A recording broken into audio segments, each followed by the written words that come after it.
Disappointed si Agriculture Secretary Chu Laurel sa naging pahayag ni Vice President Sara Duterte hinggil sa ibinebentang murang bigas.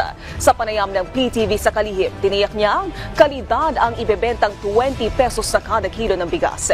Si Denise Osorio ng PTV sa Balitang Pambansa. Pinalagan ng Department of Agriculture ang banat ni Vice President Sara Duterte na panghayop ang ibebentang tig 20 pesos na kada kilo ng bigas ng ahensya. Ayon sa DA, mismong mga opisyal ay kumakain ng murang bigas, kaya sigurado ang kalidad.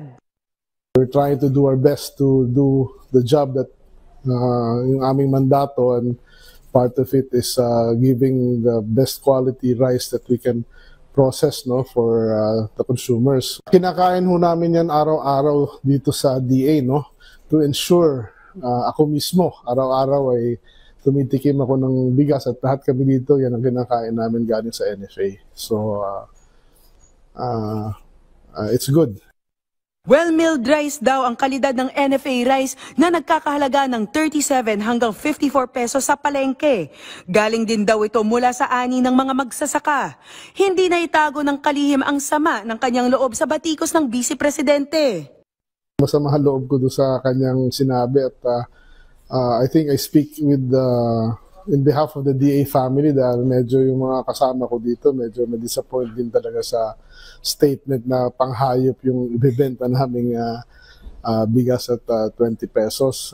Sinagot din ng Malacanang ang banat ng pangalawang Pangulo na budol ang pagbebenta ng murang bigas. Ngayon po'y nagsusumikap ang ating pamahalaan, ang ating Pangulo na matupad ang aspirasyon na ito. Sana po sa mga leader, ang tunay na leader at tunay na Pilipino ay dapat sumusuporta sa kapwa Pilipino, lalong-lalo na sa pinuno ng bansa. Huwag sanang pairalin ang crab mentality at huwag maging anay sa lipunan. Magkaisa tayo para matupad ng Pangulo at ng pamahalaan ang mga aspirasyon para sa taong bayan. Itinanggi rin ng palasyo ang paratang na may bahid ng politika ang murang bigas na sisimulang ibenta sa Visayas.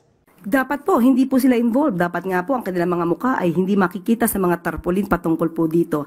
Ang pagbebenta po ng bigas sa halagang 20 pesos kada kilo ay para po sa taong bayan, hindi para po sa mga kandidato.